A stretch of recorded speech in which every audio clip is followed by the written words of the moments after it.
un thème qui évidemment vient de surgir hein, parmi les questionnements. Comment passer, et qu'on a résumé avec cette phrase, comment passer un été caniculaire chez soi, confiné. Parce qu'enfin, on a quand même eu presque de la chance. Cette pandémie-là, elle intervient, certes, dans une saison qu'on aime bien, qui est le printemps, où on sort de notre confinement hivernal et pour enfin remprunter les chemins de la nature. Donc c'est une grande peine de perdre quelque part cette chance du printemps. Mais imaginons-nous 2 minutes ce qui serait passé si, en effet, cet été caniculaire 2003 était doublé de cette pandémie.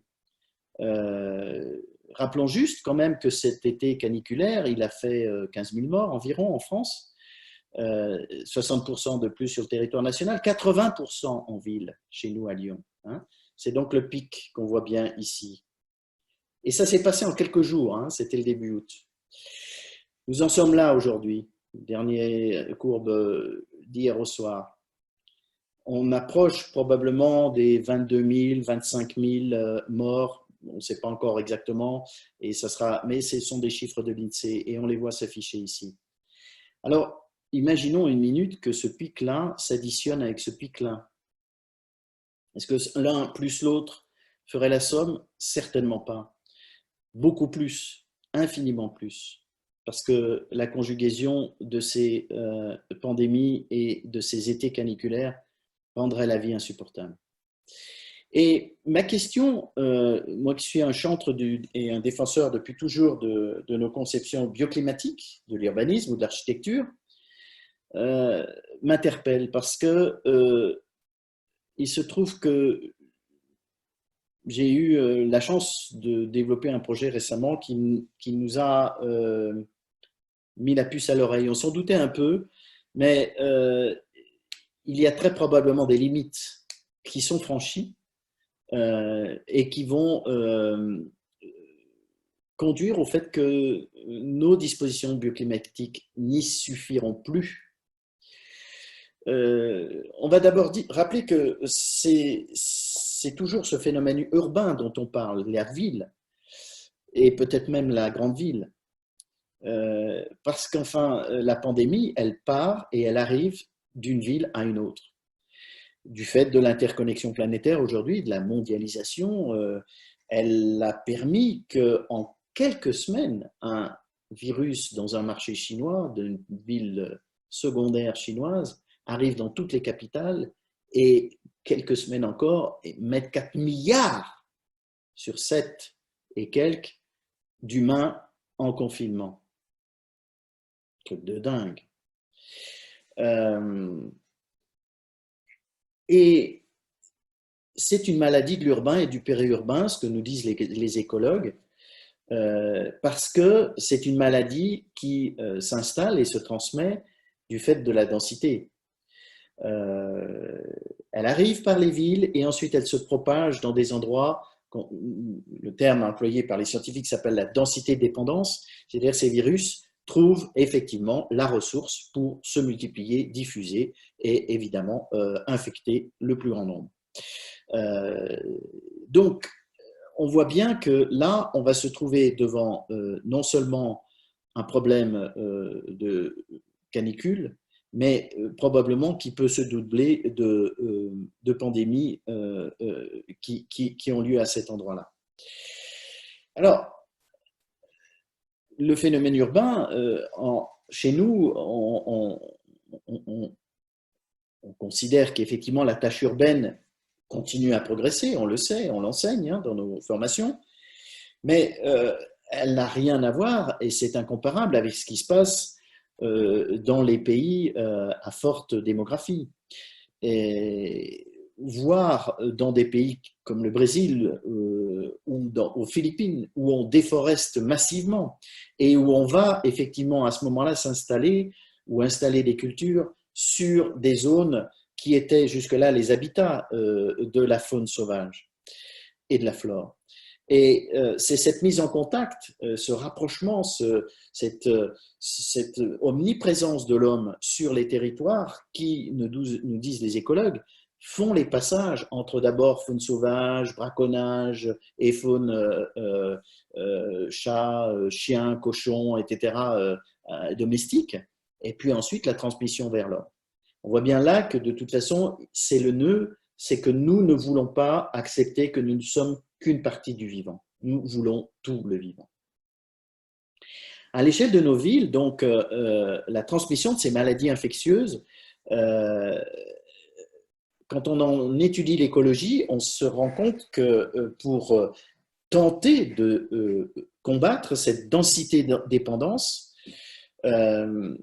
il faut renforcer la biodiversité et ses régulations internes. Parce que la biodiversité, ça ne veut rien dire, mais les écosystèmes biodivers ont des autorégulations, donc de les renforcer parce qu'elles vont permettre de lutter notamment contre tout ce qui est insectes vecteurs et rongeurs réservoirs de virus. Parce qu'on ne le dit pas assez, mais cette pandémie-là est probablement celle qui précède l'autre, déjà presque là, à nos frontières, qui est la dengue.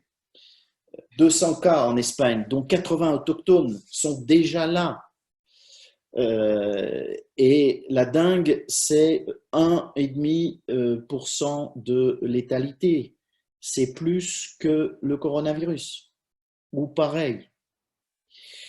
Et ce n'est pas des masques qui nous permettront juste de les arrêter. Une piqûre de moustique tigre, c'est compliqué à arrêter, beaucoup plus compliqué. Donc, on a dans cet établissement humain de la ville qui est déjà tellement fragilisé par les canicules et par les réchauffements climatiques, on risque d'avoir en plus ce risque infectieux qui s'y additionne. Et donc, le renforcement de la biodiversité semble être une des parades.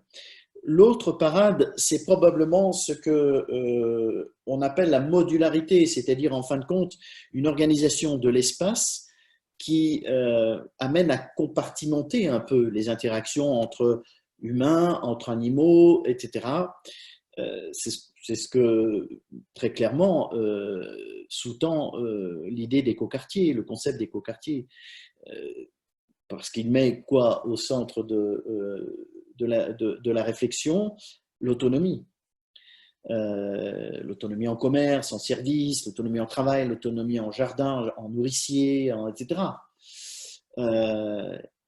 Limitant ainsi les déplacements contraints. Quand il va falloir confiner, et régulièrement confiner, parce que la deuxième lame, personne ne sait si on l'aura, si on ne l'aura pas, dans quelle mesure, beaucoup, un peu, ou la troisième, ou la pandémie suivante, on voit bien qu'il va nous falloir retrouver de la survivance possiblement dans des quartiers sans avoir à traverser la ville pour trouver ce dont on a besoin.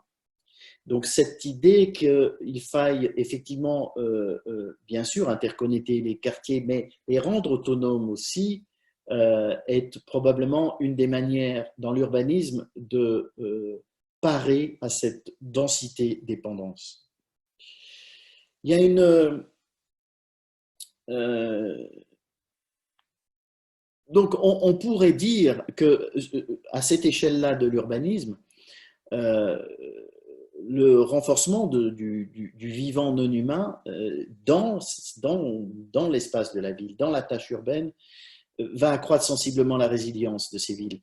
Et il se trouve que ça tombe bien, puisqu'on le sait aussi, pour lutter contre l'ICU, les îlots de chaleur urbains, tellement mortels, on l'a vu, il nous faut aussi renaturer, revégétaliser nos villes. Il semble donc qu'il puisse y avoir probablement une bonne combinaison au travers de cette renaturation de l'établissement urbain. Un chercheur qui s'appelle Serge Morand, vous avez peut-être lu récemment, chercheur au CNRS, au CIRAD, écologue et biologiste de l'évolution, spécialiste de l'espace asiatique, nous dit qu'une des villes probablement qui s'en est le mieux sortie de cette crise-là, c'est Singapour. C'est une ville qui a recréé des parcs, des forêts, des jardins, des grandes étendues, et qui, en même temps, contrôle sa faune sauvage, surveille sa faune sauvage. Elle ne l'interdit pas, mais elle la surveille, parce qu'elle sait bien qu'il ne faut pas perturber ces écosystèmes. Mais par contre, elle sait où il est, quand il est, et elle en a une connaissance. Parce qu'effectivement, on est toujours tendu entre, d'une part, l'installation du vivant, et là, n'en doutons pas, nos maîtres d'ouvrage continueront à nous dire qu'il faut éviter de mettre des espaces verts, ça coûte trop cher à la collectivité, on ne peut pas les entretenir, que si, que nia. Mais là, il ne faut plus lâcher, il faut se battre. Donc, l'installation du monde vivant, mais en même temps, on est bien obligé de lutter contre un certain nombre d'autres de ces parasites vivants qui sont, par exemple, on le sait, ces rats qui sont porteurs de tellement de maladies. Donc, un travail fin est à établir. Puis, n'oublions pas qu'en période de confinement, il nous reste quoi? Le petit kilomètre autorisé par la dernière loi liberticide pour nous promener, pour sortir, pour nous aérer, comme diraient les politiques, mais qui est une respiration nature du quotidien que toute ville a nécessité d'avoir au quotidien, en dehors des pandémies, mais alors encore plus pendant que ces périodes où nous n'avons plus le droit de quitter les murs de la ville. Qu'est-ce qu'il en serait si, et nos villes très denses, nos villes qui oublient d'installer du foncier vierge, sans immobilier. Je sais de quoi je parle. La ville de Lyon, par exemple, est une ville qui ne sait pas installer des vastes espaces verts, mais verdit ses cœurs d'îlots, oui, encore que, dans quelles conditions, sur des parkings, pas toujours, etc. Ces choses-là, il va bien falloir qu'on les remette en cause, parce que c'est vraiment nécessaire. Et moi, je me pose 2-3 questions que je livre à votre réflexion. À l'aune de ces considérations, tout ce discours sur la densité forte nécessaire pour éviter évidemment que l'urbanisation se répande, s'épande et pollue jusque l'arrière de nos campagnes. Il est évidemment qu'il est bon, mais dans quelle mesure? Jusqu'où nous devons aller sur ces choses-là, sur ces doctrines-là, sur cette doxa-là? Qu'est-ce que c'est la bonne taille de ville? Qu'est-ce que c'est la juste densité urbaine? Où sont les optimums des tissus autonomes, comme on vient de dire, complexes, et qui marient à la fois le bâti et le non bâti? Là-dessus, j'attends vraiment, bien sûr que tous les contextes sont différents et qu'on ne répondra pas d'une manière tranchée et unitaire à ces questions-là, évidemment, évidemment. Mais je pense quand même que dans notre doxa, on a poussé les feux un peu loin et que sous l'effet de l'explosion, notamment par exemple du prix du foncier à Lyon, on va trop loin, on va trop loin. Cette ville n'était pas forcément calibrée pour atteindre du R+11, comme il en pousse dans des quartiers périphériques de Lyon, intramuros. On a vraiment quelques questions fondamentales à se reposer à l'aune de cette… Est-ce que les petites et les moyennes villes sont l'avenir de la croissance urbaine et que les métropoles doivent maintenant un peu lâcher l'affaire, etc., etc. Voilà, ce sont les questions qui me viennent sur notre doxa des conceptions bioclimatiques. Elles ne sont pas remises en cause, mais probablement à réquestionner et à réétudier. Ça, c'est à l'échelle de l'urbanisme. Et puis, si on descend à l'échelle du bâti, c'est là que, justement, je voudrais vous parler de cette compétition à laquelle on a eu la chance de travailler, mais qui est en cours d'évaluation, donc je ne peux pas en dire beaucoup, mais je vais en dire suffisamment pour pouvoir effectivement évoquer cette question de notre conception bioclimatique des choses. Parce que nous avons atteint les limites de ce qu'on pouvait faire. C'est une compétition organisée, ça c'est pas secret, tout le monde peut le savoir, c'est la ville de Paris qui en juillet l'année dernière a organisé un dialogue compétitif pour la construction d'une école polyvalente de 8 classes et un multi-accueil de 68 berceaux. Ça touche la ZAC, c'est dans la ZAC Gare de Lyon-Daumesnil, le long des voies. Ici, ce sont les voies. La gare de Lyon est ici, et ça, c'est tout ce qui est en train d'être démoli le long des voies, et c'est dans cette ZAC, sauf ces halles-là qui sont conservées. Et donc là, s'organise une compétition non pas sur l'architecture. Le dialogue compétitif porte sur la performance environnementale du bâtiment et de l'équipement. Elle s'est entourée d'un nombre infernal d'AMO pour organiser son programme et sa compétition. Énergéticiens, acousticiens, tout ça on connaît, écologues, et puis tous les AMO qui vont spécialistes de tout le recyclage des matériaux, etc., etc. Elle demande un programme à très très forte ambition, puisqu'il est global, l'ambition. Elle n'est pas juste E4 et puis on n'en parle plus.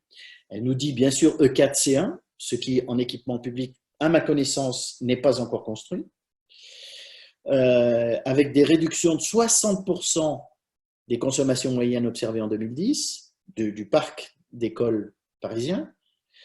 Une part des ENR produites localement qui soit supérieure à 20% de la consommation du bâtiment final, l'emploi de matériaux biosourcés et de remploi, avec des pourcentages, etc. Je n'ai pas tout mis dans cette diapo, de labellisation, la labellisation Biodiversity, que je ne connaissais pas, et le BDF niveau or, très compliqué à obtenir. Donc, c'est leur projet pilote. S'ils arrivent à effectivement obtenir une solution qui les satisfasse, ils généraliseront ça, parce qu'ils ont un plan climat d'une grande ambition. Hidalgo, de ce point de vue-là, ne peut pas être taxé d'être minimaliste. Dans cette compétition, il s'est avéré qu'une de leurs demandes, c'est la première fois que je le rencontrais, nous demandait de simuler le confort d'été pour obtenir 30 heures d'un confort à plus de 28 degrés, donc moins de 30 heures à 28 degrés, selon l'organigramme de Gimoni, dont vous avez une image ici, et j'y reviendrai s'il y a des questions plus tard. Elle nous demandait de le faire avec le fichier parisien. Elle nous demandait de le faire avec un fichier de la zone H3, donc en précisant plus tard Marseille. Ce qui est très loin d'être le plus défavorable, hein, puisque Marseille a effectivement une influence méditerranéenne des vents qui régule son climat bien mieux que bien d'autres endroits de la côte sud.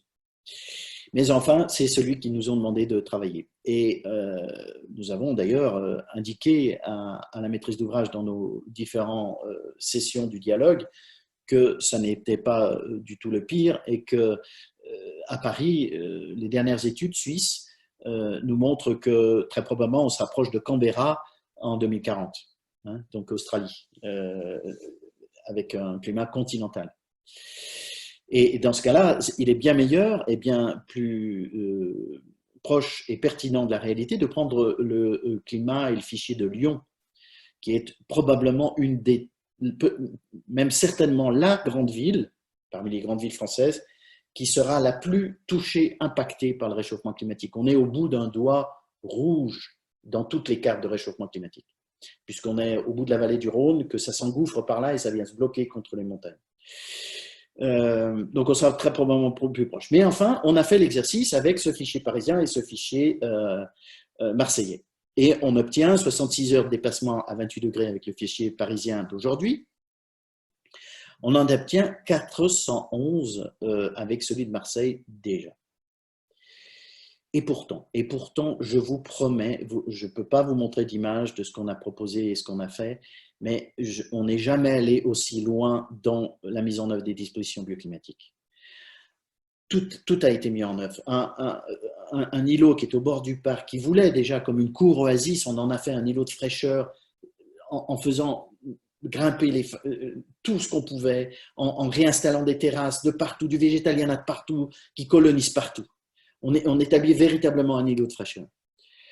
Et on protège ce bâtiment avec des terrasses qui doublent les classes. C'est-à-dire qu'il y a une classe, et puis devant la classe, il y a une terrasse qui permet aux enfants d'aller faire leur Lego et leur puzzle et leurs devoirs dedans, dehors, comme ils veulent.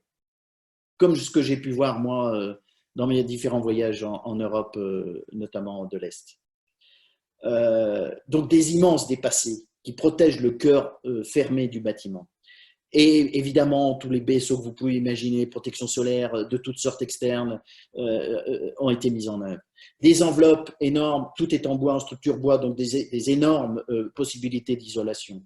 Avec du matériau, de l'isolant lourd, hein, déphasant, comme le chêne-vote, la laine de bois, etc. Une inertie ramenée dans les planchers, puisque ce bâtiment fait quand même R+5, je crois. La ventilation traversante systématisée. Eh bien, les résultats sont là, ça ne passe pas.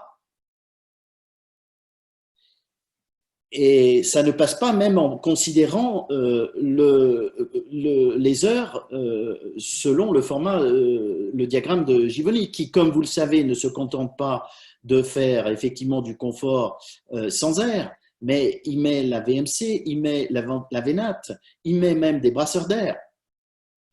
Même quand vous faites tout ça, vous êtes en dehors des clous avec le climat marseillais, qui est probablement éloigné de ce que sera la vie à Paris dans 20 ou 30 ans. Il faut prendre cette réalité au sérieux. Nous sommes là, en plus, devant un établissement qui reçoit les tout petits, depuis les tout petits, 2 mois, jusqu'aux pas très grands, 11 ans, au mieux. Donc, des personnes encore fragiles. Eh bien, quand on a fait tout ce qu'on pouvait en bioclimatisme, on est bien obligé d'aller regarder du côté de la technique. Et c'est un crève-cœur. Alors, quelle technique? C'est bien là que va se passer le débat aujourd'hui. Parce qu'évidemment qu'on va avoir les grands gourous de la climatisation qui vont nous tomber sur le dos et nous vendre leur cam. Bien sûr que oui. Et on a fait un travail ici de recherche de choses alors pas seulement de recherche, de choses qu'on a nous déjà systématisées dans un certain nombre de nos équipements scolaires, par exemple le brasseur d'air, qui en effet permet de décaler le confort assez significativement en maintenant tout le temps une vitesse d'air d'un mètre seconde, puisqu'on peut effectivement accroître à ce moment-là l'évapotranspiration de la peau et ainsi nous rendre beaucoup plus la chaleur supportable, avec du matériel de qualité, pas ces trucs qu'on a dans la tête quand on n'a pas prévu ce dispositif-là.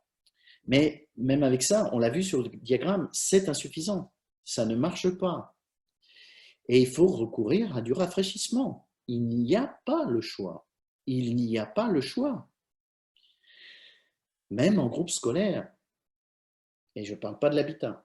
Alors, on est allé, on a essayé de regarder ce qu'on pouvait faire pour en effet rafraîchir avec le si peu d'énergie, pour éviter évidemment d'aller renforcer la catastrophe de la consommation carbonée de l'énergie. Et on s'est orienté effectivement vers le rafraîchissement par géocooling, c'est-à-dire toutes les techniques qui vont aller chercher les frigories dans le sol. Et il se trouve que dans ce projet, nous avons 70 pieux de 15 mètres de profondeur pour fonder le bâtiment. Et qu'en les équipant très facilement de quelques tubes, où on fait circuler donc un fluide caloporteur, on arrive en effet à mobiliser et à échanger les frigories, à les récupérer dans un échangeur thermique et à les diffuser dans une technique dont je ne comprends pas qu'elle ne se généralise pas, sincèrement. C'est la technique de la dalle active. La dalle active, c'est ni plus ni moins qu'un plancher chauffant, mais bien mieux qu'un plancher chauffant ou un plancher rafraîchissant. Ce plancher-là, qui est constitué d'un matériau lourd, d'une dalle, béton, sur une ossature bois, donc qui demande beaucoup de travail pour sa mise en œuvre et sa conception amont, grâce à nos excellents bureaux d'études, nous avons pu déjà le réaliser nous une fois et le mettre en œuvre, donc on en a l'expérience. Quels sont les avantages? D'abord, ça diffuse le froid, un peu de froid, très peu de froid, grâce à la température de l'eau, hein, du sous-sol, donc 14 degrés, on va dire 12-14 degrés, ça dépend des endroits.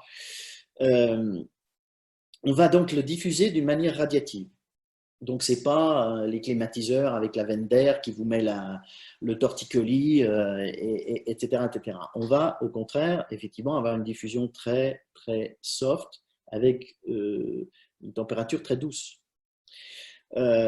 Et notre corps ressent tout aussi bien la température de l'air que la température des parois. Donc, quand une paroi devient fraîche, effectivement, il va échanger, lui aussi, il va s'en trouver beaucoup amélioré dans son propre système de contrôle de la température. C'est un froid qui se diffuse principalement par le haut, comme vous pouvez le voir, et puis c'est un froid aussi un petit peu par le bas. Donc, c'est tout l'enjeu de ne plus enfermer dans des caissons d'isolation acoustique ces émetteurs. C'est utiliser un potentiel qui est là. La dalle, on l'a fait, les pieux, on les fait, c'est 1% des coûts de travaux. Ce n'est pas des machines frigorifiques avec des évaporateurs et tout le bazar qui va derrière, les gaines et tout son système. C'est une superficie d'échange avec bien mieux dans le pieu que, évidemment, en champs horizontaux. On a là quelque chose qui est infiniment efficace. Ça ne perturbe pas la nappe, ça ne perturbe pas les micro-organismes de la terre, c'est dans le pieu. Ça n'a pas de nuisance acoustique. L'hygiène est irréprochable et ça désencombre l'espace de radiateurs, de ventiloconvecteurs, de toute cette merde dont il faut absolument aujourd'hui se passer dans le bâtiment. Et puis, dernière chose, c'est son régime de température qui est excellent et qui est extraordinaire. Ce régime de température, bien sûr, l'eau du fluide qu'on va envoyer, il ne varie presque pas. 23 degrés en hiver, 18 en été. Qu'est-ce qui se passe dans un plancher chauffant ordinaire ici par rapport à une dalle active qui est là? Eh bien, en hiver, quand la température ambiante est à 20 degrés, le plancher chauffant, il est tout de suite au-dessus de 30-35, hein, l'eau. Bon, température de surface, 25 degrés. Dès que vous avez des apports internes ou un rayonnement de soleil, eh bien, la température ambiante monte à 22 degrés, mais c'est insuffisant pour couper le plancher, qui lui est au-dessus en température. Donc, le plancher chauffant continue à émettre et à induire encore la surchauffe. Avec une dalle active, vous avez ce qu'on appelle une autorégulation, c'est-à-dire que la température de surface est plus qu'à 21 degrés. Il faut des bâtiments très bien isolés par ailleurs, on s'en doute. Et donc, évidemment, s'il y a 22 degrés, paf, la dalle active, elle s'arrête de suite. Et on a donc comme ça quelque chose qui s'autorégule. Nous l'avons mis en œuvre à Loing, sur la frontière belge. Je ne suis pas en train de parler de PACA, je parle de la frontière belge à Alouin, dans un siège social que nous avons construit pour un bailleur social, notre logis. Vous pouvez aller voir sur notre site internet à quoi ça ressemble. Et par précaution, parce que effectivement, nous avions pris la précaution de simuler ce bâtiment dans quelques années. Et ça ne passait pas. Ça ne passe pas. Et je pense que là, on tient des techniques qu'il faut maintenant favoriser, nous, les tenants du bioclimatisme. Parce que sinon, on va se faire emmancher des systèmes bien plus onéreux, bien plus consommateurs.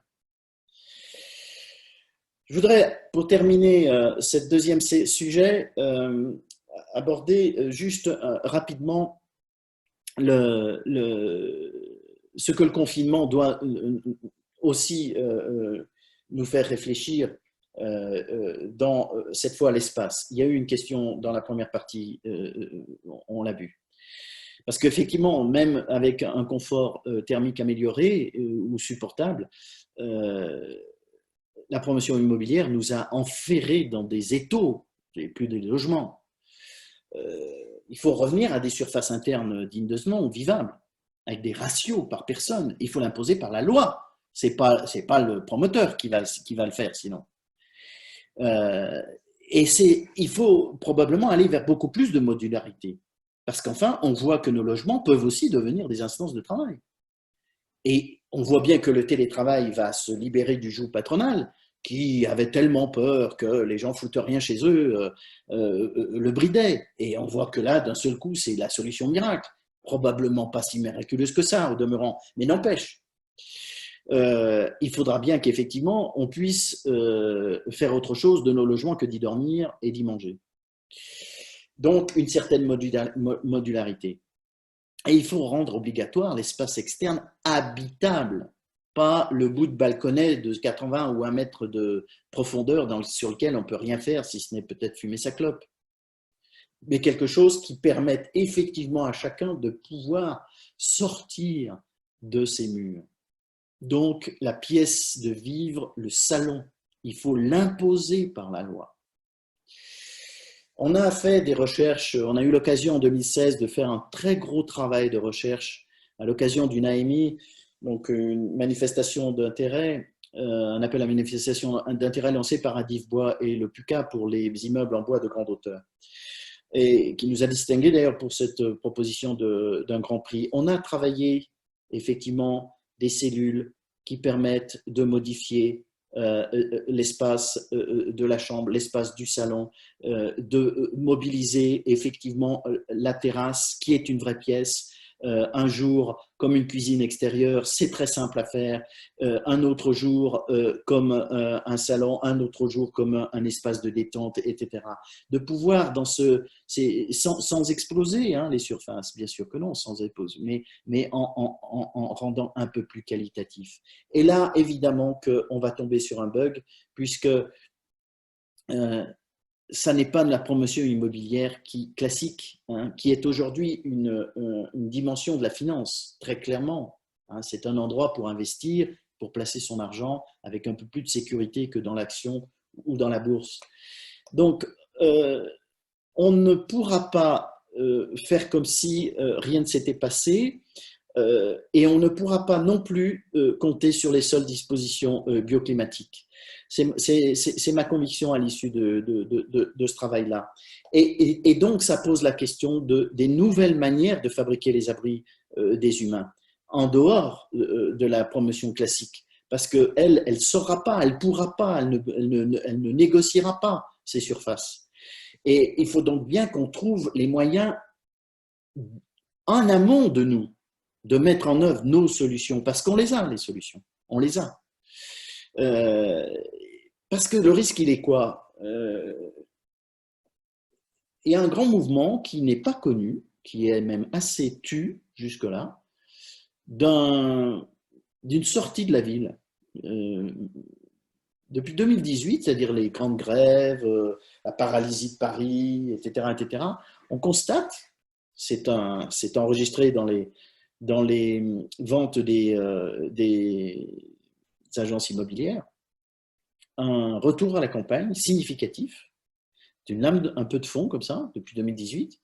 Et puis alors là, on vient d'en avoir la nouvelle, explosion, depuis le début du confinement, des ventes de maisons individuelles à la campagne, qui vont du château, machin, du domaine, je ne sais pas quoi, où on en profite pour se remettre en question dans son trajet de vie, pour faire de la permaculture ou je ne sais quoi. J'en connais quelque chose. Et puis, même des pavillons pour sortir, effectivement. Donc, il ne faut pas prendre les gens pour des cons. Ils ont senti la menace climatique, caniculaire, les surfaces trop petites. Donc, si on ne veut pas qu'il y ait un étiolement du fait urbain, qui est quand même l'endroit où les sociétés humaines évoluent, je ne suis pas en train de jeter la pierre à la ville, bien au contraire. Mais si on veut qu'elle puisse garder son attrait, il faut qu'elle se remette en cause très significativement et qu'elle introduise tout ce qu'on essaye de porter depuis quelques années. Voilà, ça serait mon mot de conclusion sur ce deuxième sujet, sur les limites de notre doxa du bioclimatisme, tant à l'échelle urbaine que du bâti, et où nous allons devoir quand même repenser un certain nombre de nos référentiels intellectuels. Voilà, je vous remercie de votre attention et puis je réponds à quelques questions, je pense, un petit peu comme il était prévu dans la deuxième session. J'ai peut-être été un peu long. Mesdames. Monsieur. Alors, on a eu pas mal de retours et de questions, de remarques sur plusieurs familles thématiques que tu as abordées là durant ce deuxième temps de ce rendez-vous. Alors, il y avait une première série d'interpellations sur comment faire ensemble et concrètement. Donc, je te les livre. La première, c'est nous sommes une centaine là aujourd'hui à ce webinaire. On parle de réduire les consommations énergétiques. Réfléchissons aussi à la réduction de l'utilisation de l'énergie humaine en trouvant une certaine efficience ensemble par un regroupement des intentions et des expériences locales. Et une autre interpellation sur le fait qu'autour de nous, beaucoup de personnes disent qu'elles souhaitent vivre différemment après cet épisode de pandémie, mais hormis ce constat, il faut arriver à faire passer au plus grand nombre des actions concrètes à mettre en œuvre à tous les niveaux pour réaliser ce basculement.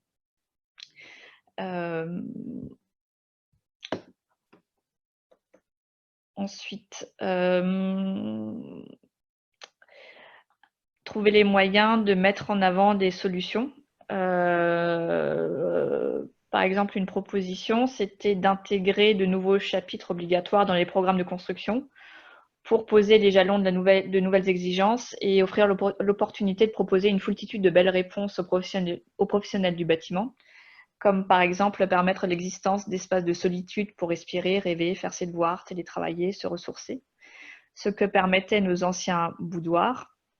Il y a sans doute plusieurs chapitres à ajouter, comme on l'a fait pour les personnes handicapées, pour lutter contre les risques incendies. Il y a un autre chapitre qui lui semble absolument nécessaire sur la relation intérieure-extérieure, en dépassant la limite du parcellaire.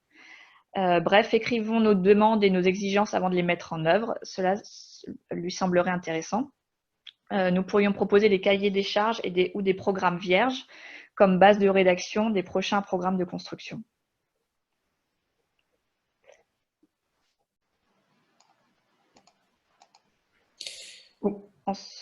Ouais. Est-ce qu'on... Je peux rebondir, Christian, avant qu'on... Un petit mot. Pas mal de contributions. Ouais, Ensuite... Un petit mot ou tu veux parler? Ouais, non, vas-y. Moi, je peux attendre. Hein. Non, mais c'était pour dire qu'ensuite, c'était sur le rapport urbanité-ruralité et puis sur les aspects techniques pour finir. Voilà, mais on peut peut-être faire en deux temps pour que ce soit plus digeste. Bon, le comment faire, il n'y a pas de règle, il n'y a pas de généralité. Moi, je peux juste dire, beaucoup connaissent déjà cette expérience, mais nous, quand on a effectivement constaté qu'on n'arrivait plus à faire du logement digne de ce nom, c'est-à-dire où on avait honte de ce qu'on dessinait, ou alors qu'on n'était juste pas pris, soit en consultation, soit tout simplement qu'on perdait tous nos concours, alors qu'on faisait juste du traversant. Enfin, on n'était pas dans des trucs délirants, on restait très gentil. On n'y arrivait plus, on se faisait scotcher systématiquement par des maîtres d'ouvrage qui prétendent être à la pointe du développement durable sur la place lyonnaise. Quand on a fait ce constat-là, on a dit, bon, on arrête là, on perd notre argent, on perd du temps, on perd de tout, on arrête le logement, et c'était 30% de notre chiffre d'affaires à l'époque. Puis c'était quand même la mort dans l'âme, parce que, enfin, si un architecte ne sait pas dessiner un logement, mais alors, je ne sais pas, mais il y a quelque chose qui me manque, moi en tout cas. Et là, on est allé effectivement remonter la source. On s'est dit, mais attends, comprenons déjà comment ça fonctionne, comment s'est montée une opération immobilière. Et on a fait travailler effectivement quelqu'un qui nous a permis de dépioter des bilans de promotion. Et en effet, on a rejoint Monsieur Michelin, architecte de son nom,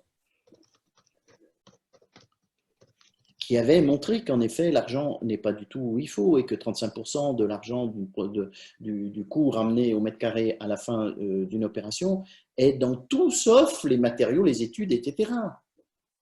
Et avec une grosse part qui part effectivement à la marge. Pas celle qui est annoncée officiellement, parce que là, évidemment, ils auraient plus de terrain.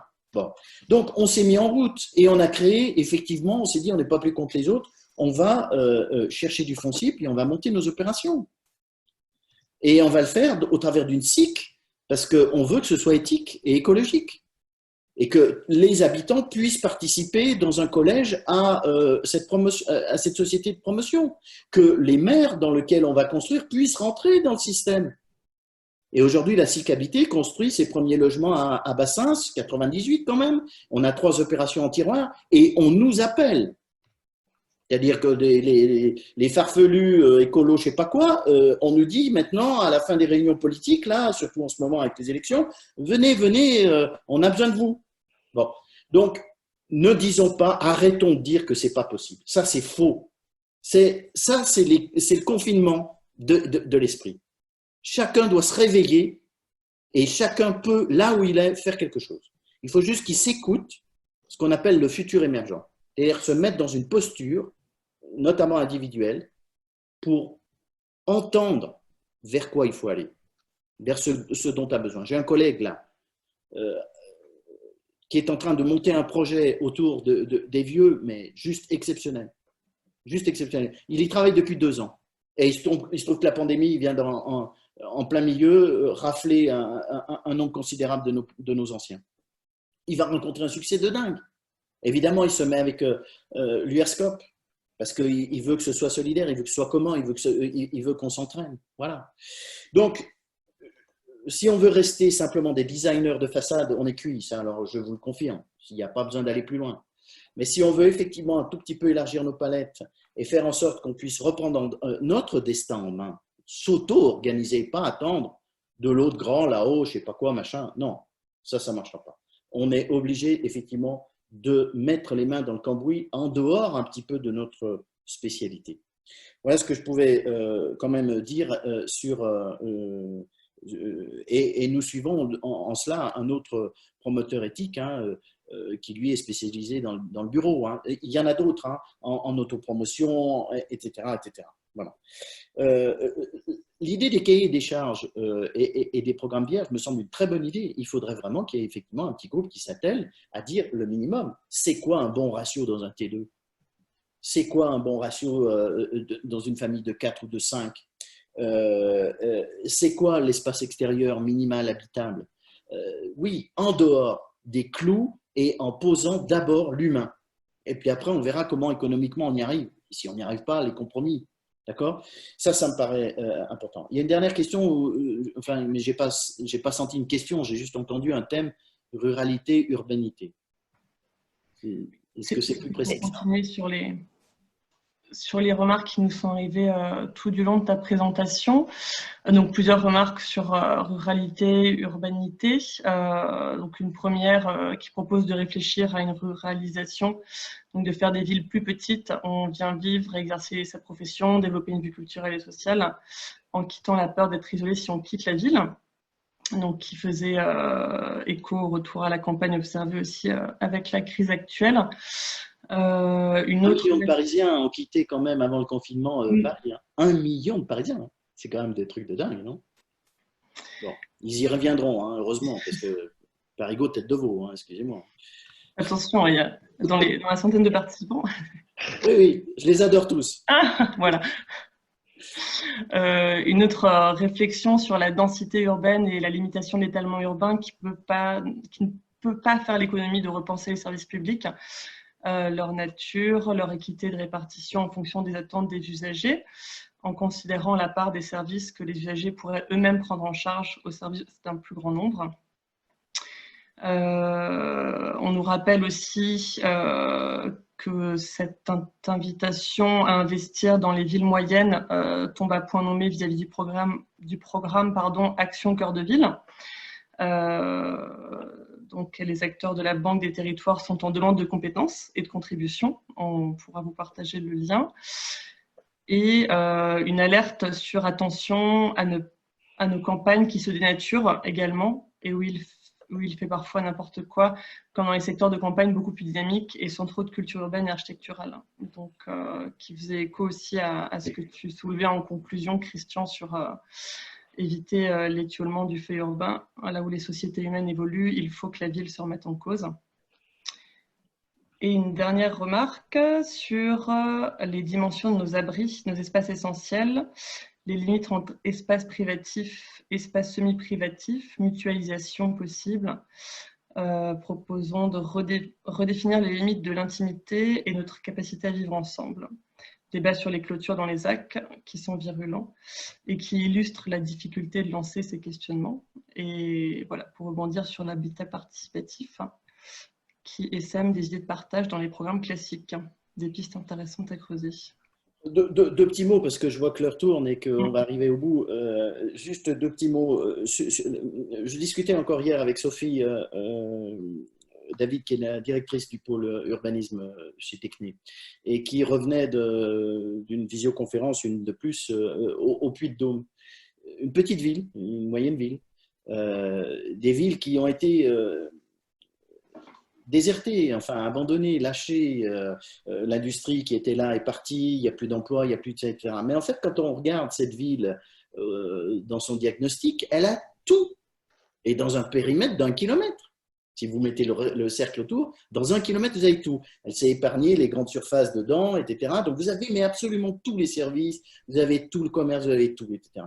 Il manque de l'emploi. Hein. Il manque de l'emploi qui pourrait évidemment se recréer si, bien sûr, nos grands géants lâchaient un peu les villes dans l'organisation de leur économie résidentielle. Parce qu'elle est là, la clé. C'est l'économie résidentielle qu'il faut se réapproprier. Donc, il y a très probablement, effectivement, dans ce projet de cœur de ville, qui concerne beaucoup de petites et moyennes villes, depuis en fait partie, beaucoup d'avenir dans cette taille de l'entre-deux par rapport à la très grande ville. Et le deuxième point sur l'habitat participatif, on est en compétition actuellement sur un concours précisément sur de l'habitat participatif à Annemasse, dans une ZAC, avec un collectif de 25 personnes et un programme, plus si c'est 30 ou 40 logements, enfin un truc un peu costaud déjà, hein, et où effectivement, tous ces espaces, alors là, on imagine bien que confinés, mais ils seraient juste trop heureux, parce que déjà, tout est organisé. Les jardins sont prévus, la salle commune, les garages, etc. Enfin, voilà. Oui, bien sûr qu'avec nos petits moyens, et sans faire dans la richesse et dans l'extravagance, il y a tout à fait possibilité de remutualiser et de rendre des unités de vie habitables, pas la cité radieuse. Ça, évidemment, on s'en éloigne. On est d'accord. Voilà, ce sera mon mot de conclusion parce que je pense que nous sommes arrivés au bout de ce temps-là et puis que vous avez encore quelques annonces à nous faire. Donc moi, je voudrais remercier de l'attention de tous les gens qui ont bien voulu partager ce moment assez marrant, moi que j'ai vécu de manière intéressante. Heureusement qu'il y avait quand même les visages des animatrices pour me rendre la chose un peu plus vivante. Voilà, et j'espère vous retrouver très bientôt dans les formations en présentiel. Merci Christian. On avait encore quelques remarques sur les questions de rafraîchissement, mais vous avez pu partager dans le menu conversation et dont on fera peut-être une petite synthèse. Donc là rapidement, c'est vrai qu'on a bien pu faire ensemble le tour des questions que tu souhaitais partager avec nous aujourd'hui. Donc, merci pour ces moments incarnés et d'alerte intellectuelle et de perspective sur l'évolution de nos modes de vie et de faire, Christian. On est bien là dans ce moment de l'histoire que tu soulignais. Chaque grande crise engendre son choc anthropologique qui nous remet en contact avec notre corporéité et donc avec nos essentiels. Donc, à nous d'inventer collectivement de nouvelles manières de fabriquer l'abri humain en respect et en lien avec le vivant et de continuer à déconfiner nos esprits. Et on va vous donner rendez-vous dans cette dynamique à poursuivre ce chemin oxygénant ensemble, avec les dates des prochaines bulles qui s'affichent sur votre écran et auxquelles vous avez eu accès sur faireensembleautrement.eu. Donc avec Marc Barra, écologue, ce jeudi à 14 h sur le sujet biodiversité et cadre de vie. La semaine prochaine, 2 bulles programmées, l'une avec Vincent Cogliatti, ingénieur sur Passus versus Positif mardi, et par Samuel Courget le jeudi sur la réhabilitation énergétique. Et la programmation est aussi, on la complète au fur et à mesure sur faireensembleet autrement.eu. Et voilà, on abordera aussi d'autres sujets qu'on a évoqués aujourd'hui, comme l'habitat participatif, la santé, la QI, etc. Et ce webinaire sera en replay sur notre chaîne YouTube et sur le site faireensembleetautrement.eu. Et on vous fera un retour sur ces dernières questions qu'on n'a pas eu le temps de traiter. Et merci d'être resté avec nous jusqu'à la fin, malgré l'actualité d'annonces politiques. Voilà, c'était très sympathique, voilà, de vous voir continuer avec nous. Et à très bientôt pour les prochaines bulles. Voilà, qui pleuvent partout. Belle semaine à toutes et à tous et à bientôt. À bientôt. Merci, au revoir. Au revoir. Au revoir.